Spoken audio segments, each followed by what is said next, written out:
broadcast network, AfterBuzz TV. Over 20 million weekly downloads in over 150 countries, and your number one source for after-show entertainment.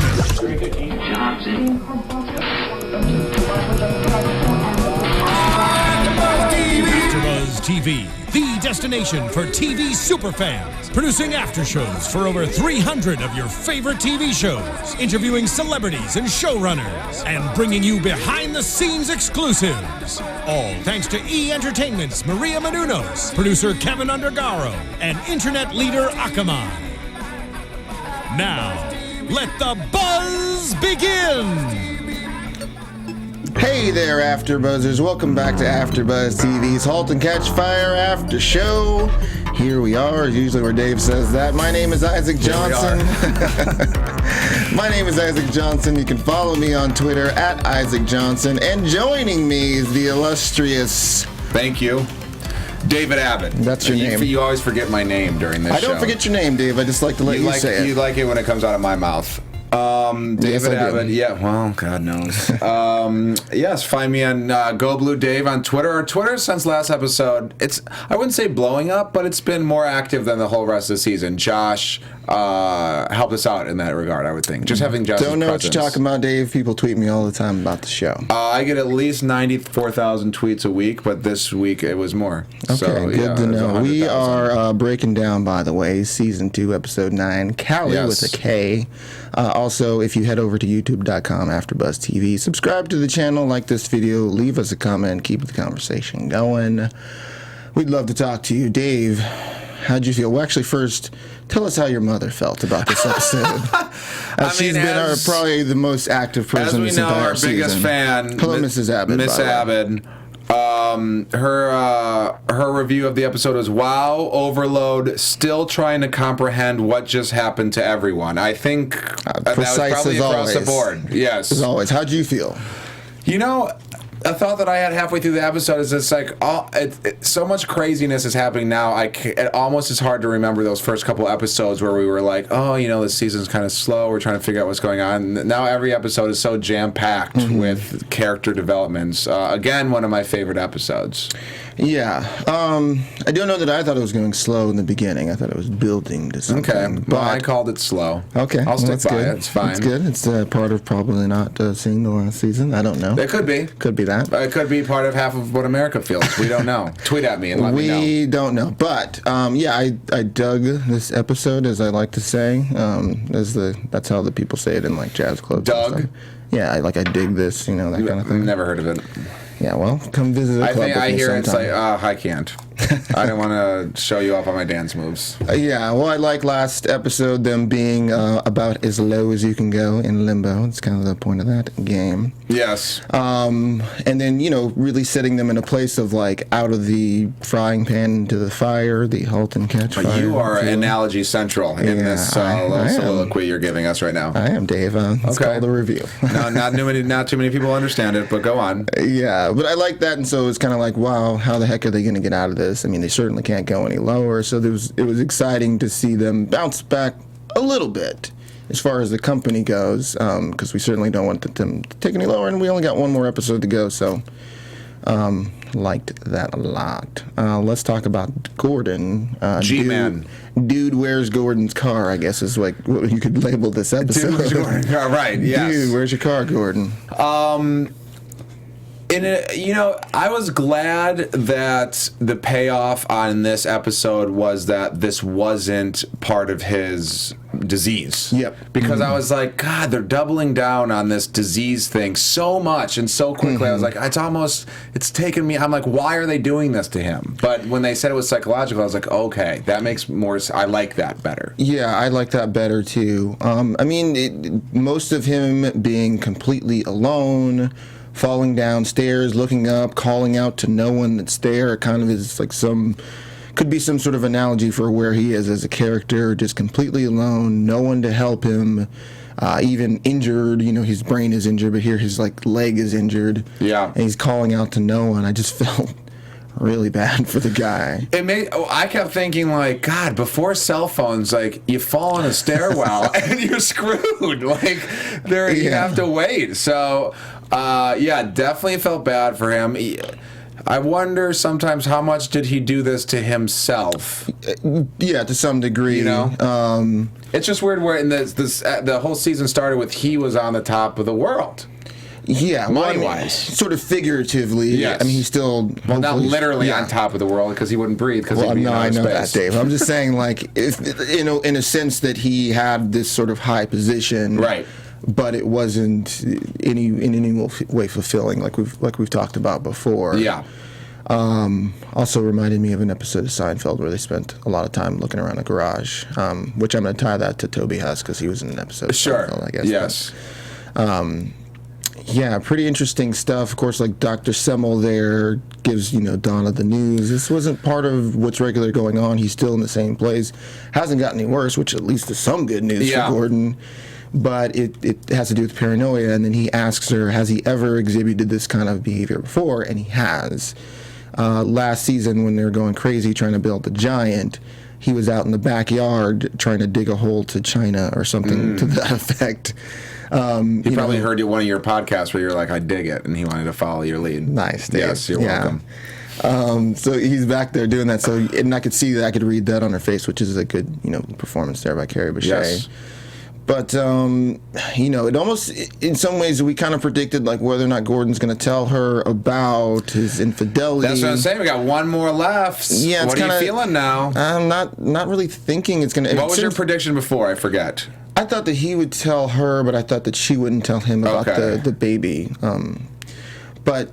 it's going to be interesting because this kind of really shifts our focus away from that and to really just feeling more sympathy for him. True. Him breaking down in the back of the ambulance there was, he is all alone. He does have no one. Even when he gets out of prison, he doesn't call Donna. He calls Joe, which at least Joe does him a solid there. That's interesting. I never, Wait, why was that? I mean, what's the thought there? Well, yeah, that was going to be a question I had, but maybe it's just embarrassment. He doesn't want Donna to know. I guess that's it. Yeah. Him and Joe had a real kind of bro moment there, where Joe tells him to, clean yourself up before you go home. Yeah.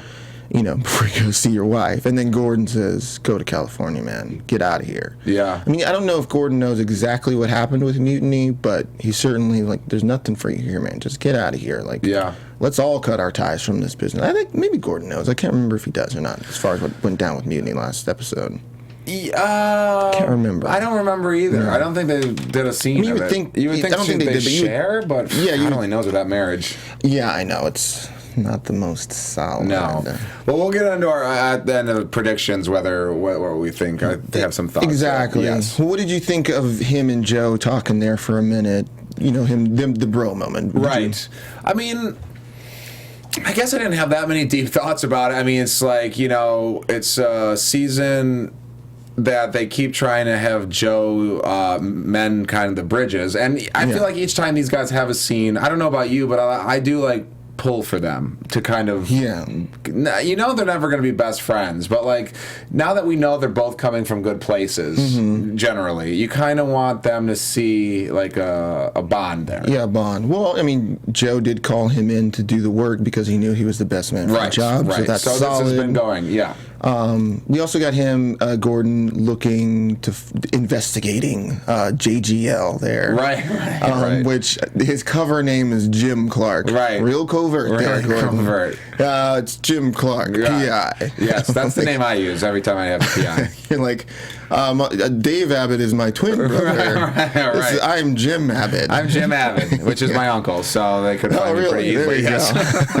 Well, maybe use a different alias then. Well, so I guess we're never going to find, what is it, JGL? JGL. So I guess we're never going to, I doubt they're going to spend the next episode really letting us know who did that. So I think that one's just kind of a throwaway, right? I don't know, man. Maybe? It seems like, because he goes to investigate the building where they were, and then the security guard says, they moved out, really quickly. So there's something going on there. I guess they did build a fishiness. Yeah, a little bit of like, who is behind them? Right. Which we can also save, but And of course, Joshua Hoover was on the show last week, said it was Joseph Gordon-Levitt, and that's starting to make a lot of sense to me. Yes, that or I'm always pulled for Tom Hanks just because I love him. Just to make any kind of appearance. Yeah, but those aren't his initials, man. So I'm buying this theory. Okay. Very insightful. You think Joseph Gordon-Levitt plays himself in Halt and Catch Fire? Yes, right? a computer thief. Or maybe Tom Hanks plays a guy who just has the initials JGL.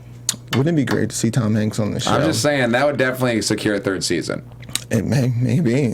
We still don't know yet. So. I actually Googled that before just in case we missed that news, and we did not miss it. Yeah, no, we haven't. They dropped last season. They dropped it, I think, a few weeks after the season wrapped. Yeah, I guess you don't. They got to analyze all those fun numbers. Yeah, and probably mostly they analyze the people that listen to the AfterBuzz. I think so. Yeah, certainly. I mean, we're at 5 million, right? Yeah, 5 million downloads. I think so. Be part of the crowd. Yeah, do it.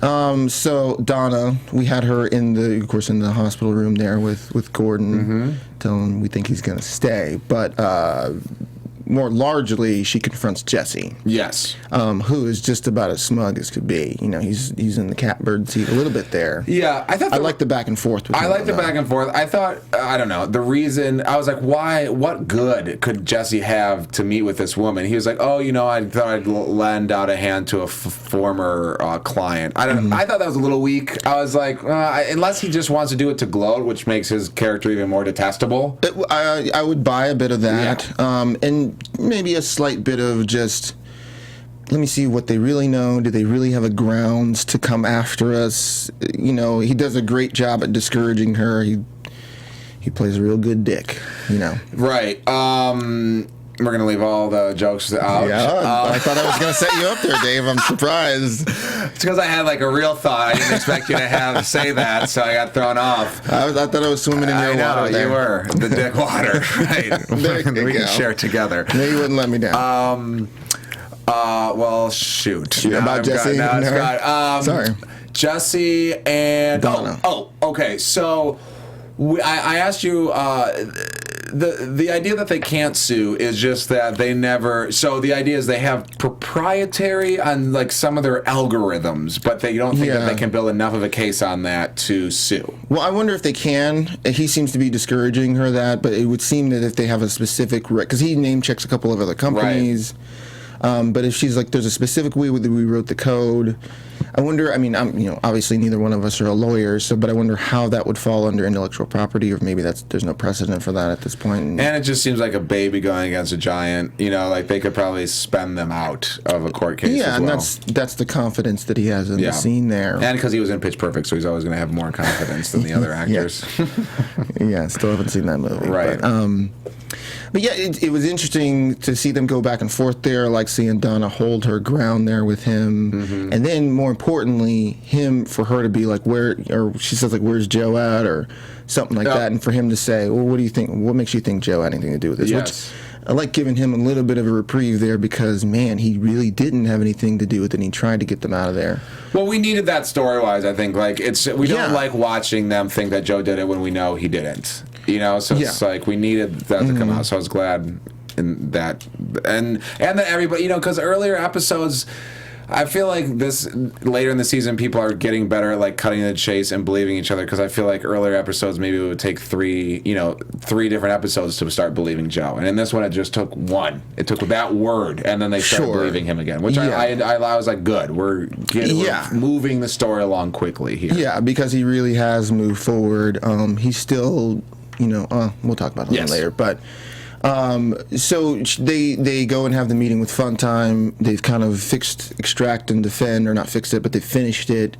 Seems like they are going to take, I forget whose advice it was to make it a cartridge game. Was it Boz? I don't remember exactly who it was. But someone suggested that, and she's like, no, online gaming is a thing.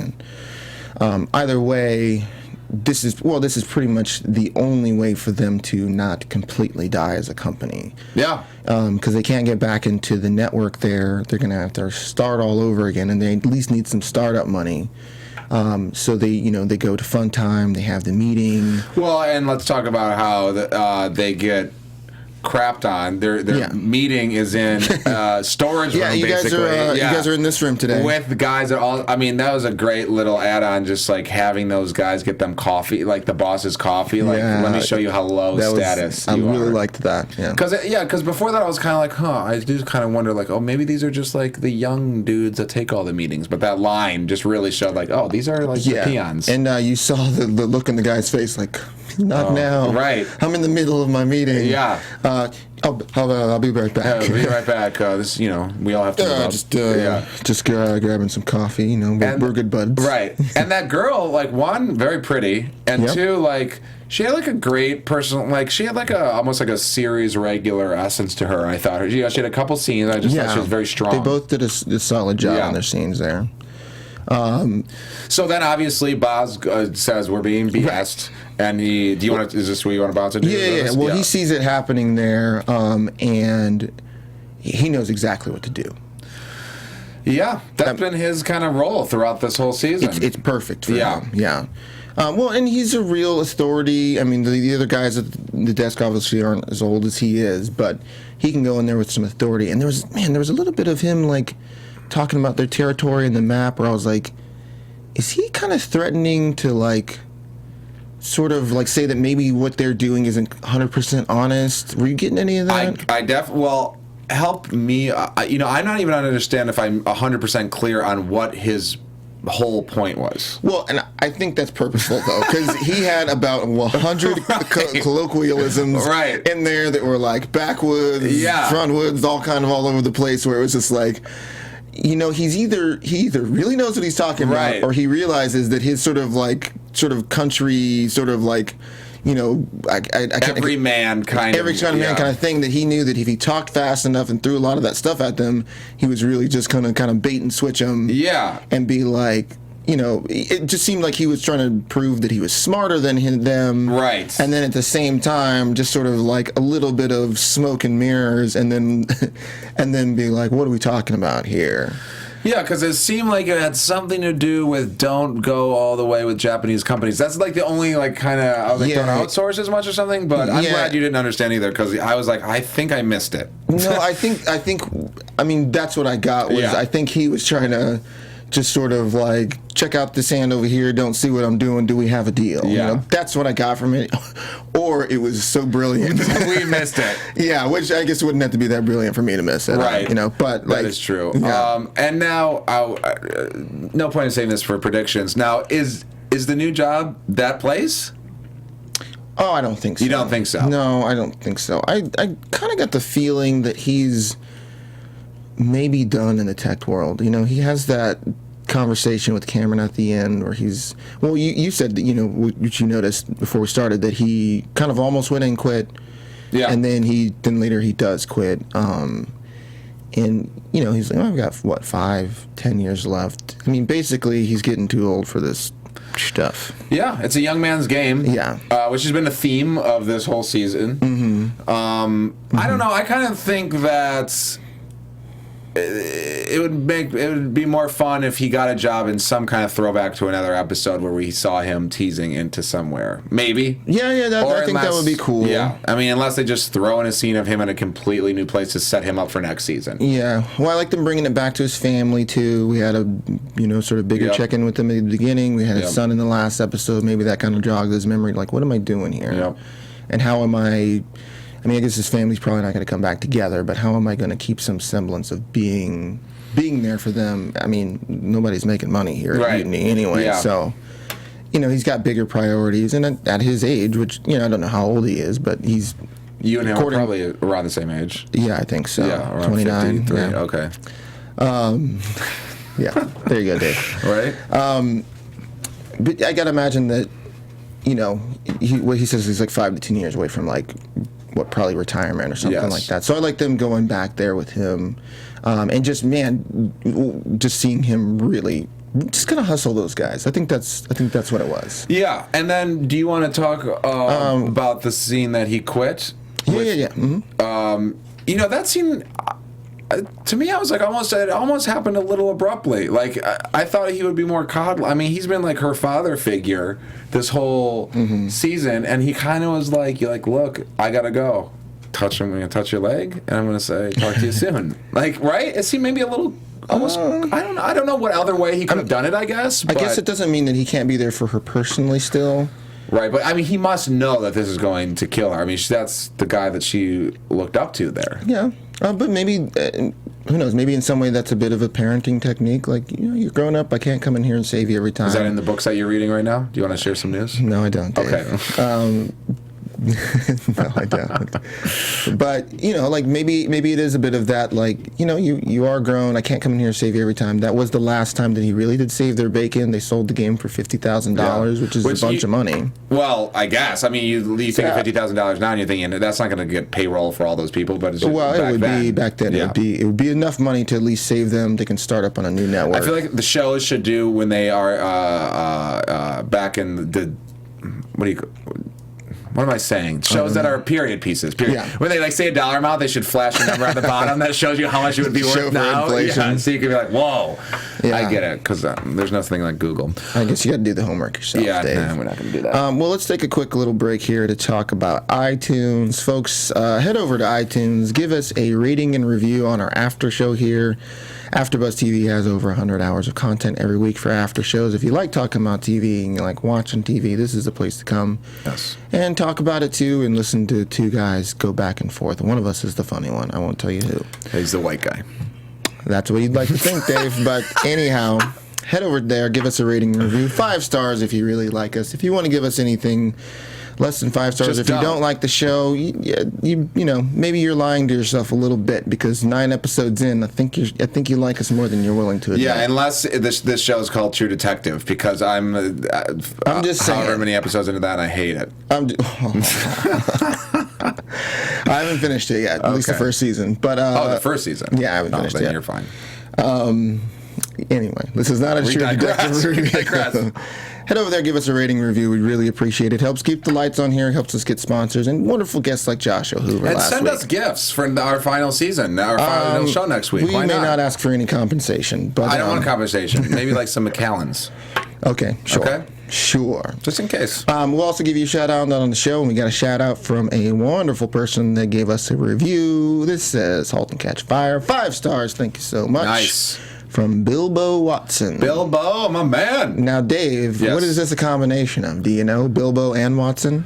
Bilbo is Lord of the Rings, and Watson is obviously Sherlock. Sherlock, right. Somebody who's probably a big fan of Martin Freeman, because he plays both characters there. So, good viewing choice there, by the way. Wow. Love both those shows, or that show in the movie series. Sure. He says, I love this show and love the podcast. Love how this podcast thinks deeper about the characters and what's happening. It's a really enjoyable podcast and makes the whole thing a lot more fun. Exclamation point there. Bam. On the end. That's what we're about. We're about insight and fun. Yes, I think so. I mean, you're more about the insight and I'm more about the fun, but combined, it's an enjoyable show, obviously. That's why we're together, That's Dave. why I want to be apart baby. more than anything in the world, but we're still here. Yeah, but thank you so much for writing that review. It's really kind of you. We do appreciate it. Thank you so much. But head over there and do that, and we'll give you a shout out next week if you haven't done it yet. Yes. Only takes a couple seconds. Let's get back into this. Joe and Sarah at the top of the episode, they're waking up out of their ecstasy stupor. Mm-hmm. Joe seems to have a bit of a hangover from that, and more largely what's happened with mutiny. Mm-hmm. And then a little bit later, I think Jacob pops in on them to give a little gift there, which I don't think he's really there to give the gift. He's there to kind of check up on Joe. Yes. And ask him to come speak at their shareholders conference. This was another thing that I'm like... True Detective Dave. Breaking it down. Breaking it down. Here I go. And this will be better than the second season, this analysis. But, I mean, it just seems like Jacob... I don't know.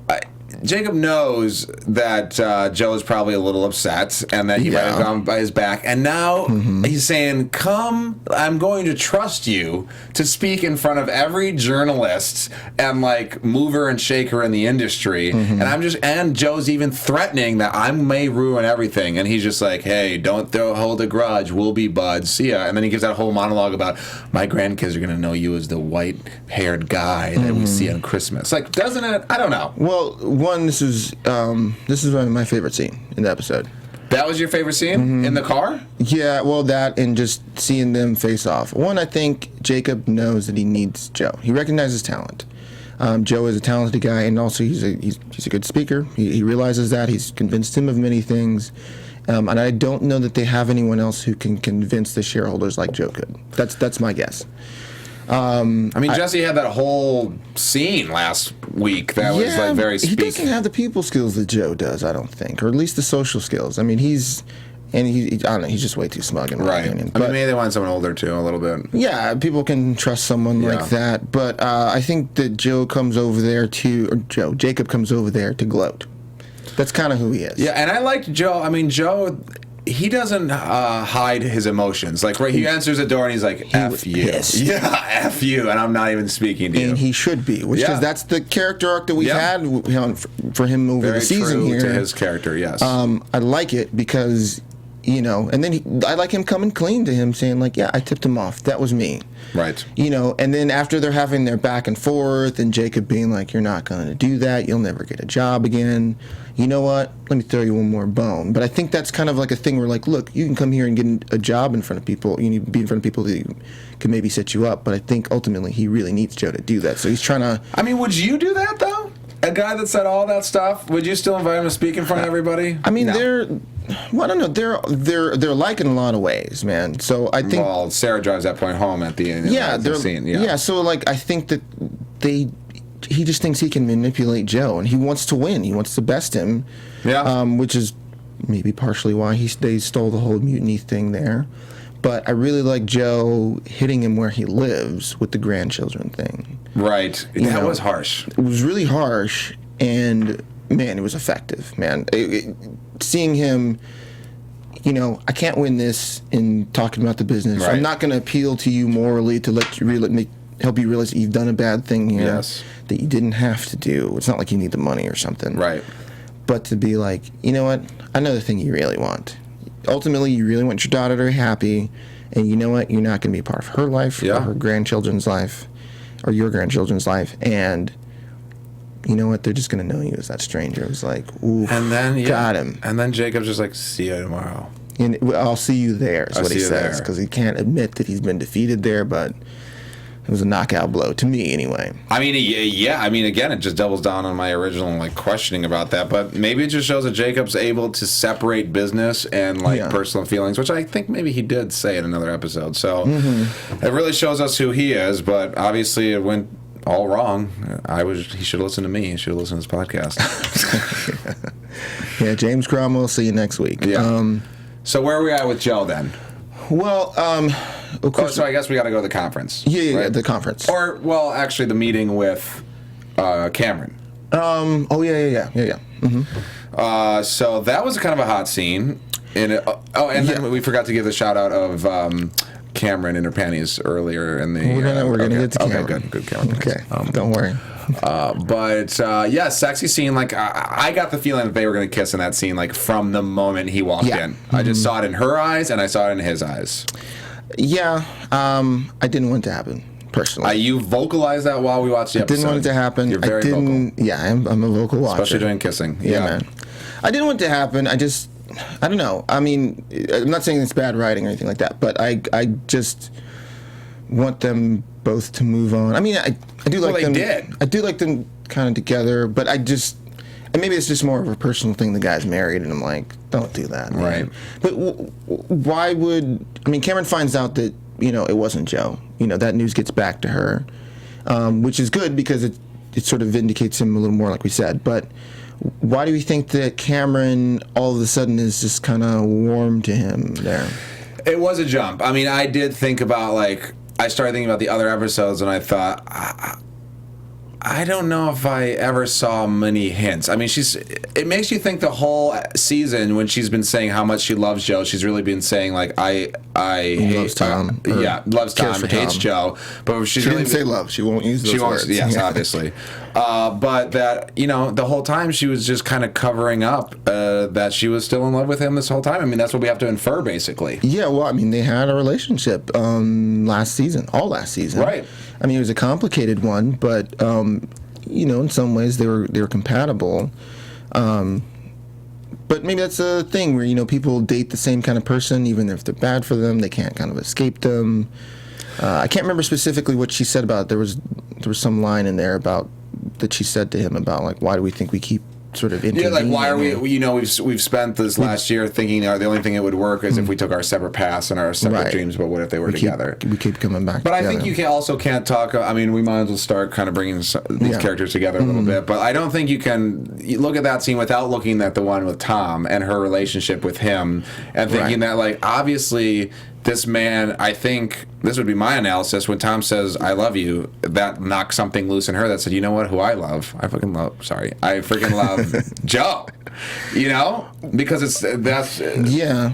Well, maybe the I love you kind of lets her realize how far down the road she's gone with this guy, with Tom. And she's like, oh, man, I don't feel that way. Right. And really, I feel that way about somebody else. Yeah. I don't know if she loves Joe, but she certainly can't seem to let him go. I think, as often as in television, love and infatuation, sometimes it's hard to tell the difference. Yeah. Mm-hmm. But I got the sense from that scene with Joe that she did. And I think Tom, the relationship with Tom made her realize, unfortunately for Tom, that she was still in for Joe. Yeah, well, even that line to Joe after they kiss is...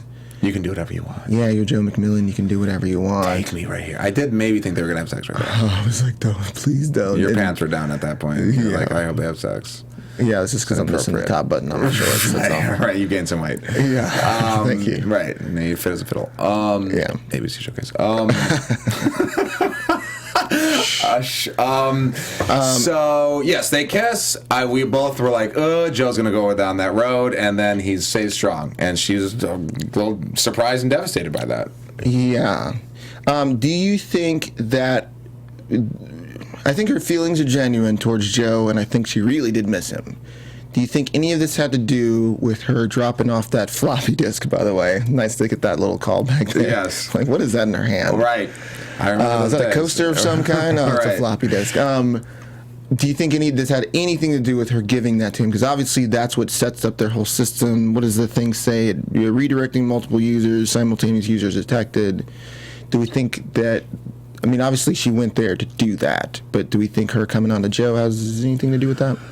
If it did, they did not direct the scene to show any kind of manipulation in her eyes. Mm-hmm. I believed everything. So unless she's going to go back next week and say, like, I'm a master actor as a character, I think Cameron, the character, is a better actor. Right, than the actor's playing her. Yeah, probably not. Mackenzie's great. Yeah. So I don't, you can definitely go in having a double motive, and maybe she might have even walked in thinking, I'm going to just maybe manipulate or drop this off, but I believed that she wanted him back in that. I mean, she sees power in Joe, and I think she respects what he can do, and he is kind of a badass. Well, in some ways he did bring out some of the best in her before double-crossing her, but, I mean... Everyone is leaving her in this episode. It's a tough one for her. Bosworth is leaving. I mean, she gives Tom the boot very coldly. And even him at the end of the episode there, after she finds out that the only reason that Funtime took a meeting with them is because of Tom. And we both were very proud of Tom for just basically being like, bye. Real strong moment there, Tom. Real strong moment. Yes, that lady's going to talk to you like that, bounce it. Yeah, you already made your decision. Yeah. I have to admit, I'd be interested to hear your thoughts, but I had a little bit of satisfaction in, this whole season. Cameron's been, pushing everybody away. Pushing away. She wants her own thing. She's hot, she's cold, she's hot, she's cold, and, we've been kind of asking for this a little bit. When is it going to finally all fall apart for her for this attitude that she has? So there's a part of me that was like, yeah, this is happening now. Mm-hmm. And, I guess seeing her sort of desperately, you're going to come back. You're going to ride your stupid bike back here. It's a low moment for her. Lowest moment, probably. Yeah. Well, not lower than last time, but personally lowest. Personally, though, yes. But because, Bosworth had just quit there... Donna isn't necessarily being around there, and their last-ditch effort with Extract and Defend, they didn't want to sell it. Tom is vehement about them not selling it, and him leaving there. I was, just like you, satisfied. Yeah. I loved seeing it happen to her. This is, you reap what you sow, whatever you want to throw in there. I liked it a lot, man. it was. I don't want to see it was great to see her at that low point. Yeah, but. I think satisfaction is the right word. It's like, we don't, as we like her as a character's person, like the person that the character is. Mm-hmm. We know she's coming from a good place, but I think both of us and probably a lot of people that watch the season probably did feel a little sense of like, well, every episode we talk about how you're annoying us and pushing people away. Well, I guess we should end. Are we done? No, I'm saying we should end all this analysis with the big Joe scene. Yeah. And I mean, what's your reaction to this? He obviously started one way, on point, and then he turned to say, "This is something everybody should have." Now, it seemed like in the middle of the conference. Yes. Yeah. So it seemed to me. What was he saying? What was he saying there? That we don't really own this is basically what he was saying. So. Yeah, I mean, I definitely like him giving Cameron the credit for building that. No one here actually worked on it. It's just what he promised Jacob. That to me is still some really strong character stuff. And also, we've been talking about, we talked before, like, is he really changed? Last episode was very definitive, but this is even to me more definitive because he's standing on principle here. Yeah, and he doesn't care if it ruins his future. I thought that's solid. I mean, as soon as he said Cameron's name, though, I thought of Sarah, and I thought he's got to know that this is going to have consequences. Yeah, absolutely. Well, I mean, Sarah's got her own stuff going on, man. Like, it seems like she's still, like, at the beginning of the episode, like, I think Joe says, like, how much of that stuff did you take? So maybe she's still doing ecstasy, and he's. No, I think that was a joke. Like, are you still? I forget what she was saying. Maybe you're still on it or something like that. Okay. I think it was just like, are you in La La Land right now? Yeah, like are you still tripping? I guess, or whatever. But I mean, I didn't get necessarily that something was going on. It seemed like everything was going kind of well, but I mean, there's a lot to talk about in this final couple scenes here. But so Joe says the speech. So basically, he's saying these guys didn't do it. So he didn't necessarily did do the worst thing. I mean, I think everybody's kind of murmuring there after. Yes. I think he just made it clear that this wasn't built by this company at all, which is a pretty big claim to make, especially at their shareholder meeting. These are all the people that back them. And then but I thought that was interesting. He sat down next to Sarah, and then he said thank you. Or was that just we watched it with closed captions because with air conditioning loud where we watch it, but it said thank you on the bottom. I didn't know who said it. Sarah said something to him. I missed the line, too. Okay, I didn't catch it. Like I think she said something like, well, that was interesting. Yeah. Or I can't remember. Okay, that's right. And he's like, thanks. Yeah. I just like seeing him follow his convictions. He did. I'm surprised. I thought he was going to just walk out, like bounce, like mic drops. Yeah, well, it was a mic drop moment. Yeah. So then, obviously, the shoot hits the fan. Yes. Wow, Dave. It's because you know your mom's watching today, or what? Well, they yelled at me last time for swearing, so I try to back off. Good to know. Not just me yelling at you. Not just you. No, I don't listen to anything you say, so it's just the producers. I know. It's people only I respect. There you go. So my question here is... Yeah. That screen came up with that Cameron gave him. You know what I'm talking about, the program. Yeah. And it said to Joe. What did it say? Did you write down to Joe? To Joe always, or for Joe always, I think is what it was said. So there was nothing clear that when we saw that was a virus. Was there? No, but I don't think that she would let him know that. But I think that's obviously what triggers him in the middle of his speech to slow down. And was it? Yeah, well, I mean, Did he see something? I mean, it said for Joe always, and it said C, like basically Cameron. Yes, but so I got to think that why he has the moment of conscience during the speech is because of seeing that and like I can't screw her over again. I think that's what that is. And I like seeing it. And then with him and Sarah there, I think somebody's prediction about things ending there was right. Whose prediction was that? Yours? Yeah, Dave. It was. I don't remember those predictions. Wait, but one final question I have in that: do we think? So you don't think Joe knew that was a virus? I don't think so. It's possible, I guess. I mean, because that's a big deal. If he knew, it would be a big deal if he knew. But he was playing that he didn't. I thought he knew. Yeah, you know what? When he goes over to the computer and he's like, it's just one click of a button or something. Like maybe he initiated it there. Who knows? Right. kind of hard to tell. It wasn't clear if it was, but either way, love it. I just think it matters for Sarah. Yeah, well, and obviously, you know, she's like, you don't see the way your face looks when you say her name and all that stuff. And I felt for her. That hurts. I did feel for her, but I still don't. I still feel like she's someone else who's manipulating him too, and she says some real cold stuff to him. I think I wrote some of it down, but gosh, what was it? She said calls him an accident. Yeah. And man, I can't remember if last season there was some sort of nod to that, but he did have a big accident and he has daddy issues. Yeah, anyway, it seems like Cameron loves him for his faults and she hates him for his faults. Yeah, both. You know? Anyway, let's head into some predictions here. And now, your AfterBuzz TV predictions. What do we think Love today? that guy. Yeah. Richard Wentworth. Boy, where to go with predictions? I guess, well, I think everybody that has left Mutiny will leave. I think Tom might have been a season 2 only guy. Yeah. Maybe. I think Bosworth's going to work for a company that we've seen before. I think that Joe and Sarah, I don't know. It did seem like they're ending. I still got some hope for them? I think I still have some hope because he wants it bad. I think she represents stability for him, and Maybe, yeah. Now the one big question now is Gordon going to reveal about the affair and vice versa. I had the thought during this that maybe when he's in therapy it could like come out in a spiel to her or something. So I think that could come out that could be a good final episode thing. But boy, it could go in so. I'm not really sure what the final episode. Do you have a clear picture of what the final episode's going to look like? Not a clear picture. I mean, obviously, it's not going to be all wrapped up in a nice, neat little bow. Which I like. Yeah. Well, it's not what the show is. The show can't all of a sudden be like, and then Mutiny survived, and right. And Joe's going to go work with them, and then he's going to marry Cameron or something. Right. It's not going to be that.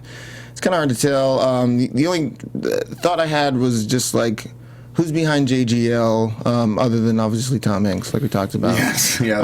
But I think we're going to certainly find that out. Otherwise, why would they set it up? I mean, yeah. And then what the consequences from this virus for Joe, I'm not sure. Yeah, I think he doesn't care, man. No, I don't think he cares. I'm just meaning in terms of the story where he goes after this. I mean, what does that cause? Yeah, well, sure. Maybe it means that he's going to have to build something completely on his own and not leave. Does he go back to else. Mutiny? Yes. Yes. I asked that question as soon as it came out of my mouth. I think maybe he does. I think so. The show.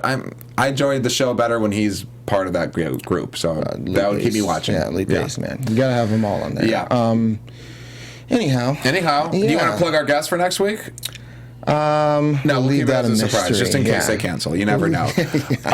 We have a guest next week, and possibly my mom will call in next week. I haven't asked her about it, but let's have a call in from Miss Abed. We'll have a call in from Miss Abed. And yeah, final show next week. So pizza party without the pizza. Obviously, we're both watching our carbs. But Dave, I'm excited. well, where can we find you on the internet? Find me on Go Blue Dave, Dave Abed on Instagram, and check out my movie The Republic of Rick on Amazon Prime and Google Play. Awesome. You can follow me on Twitter at Isaac Johnson, Instagram, The Isaac Johnson. Also, check out my YouTube channel, The Isaac Johnson. Thanks so much for joining us, folks, and we will see you next week for the finale. Miss you already. From executive producers Maria Menounos, Kevin Undergaro, Phil Svitek, and the entire AfterBuzz TV staff, we would like to thank you for listening to the AfterBuzz TV network. To watch or listen to other after shows and post comments or questions, be sure to visit AfterBuzzTV.com. I'm Sir Richard Wentworth, and this has been a presentation of AfterBuzz TV. Buzz you later. The views expressed herein are those of the hosts only and do not necessarily reflect the views of AfterBuzz TV or its owners or principals.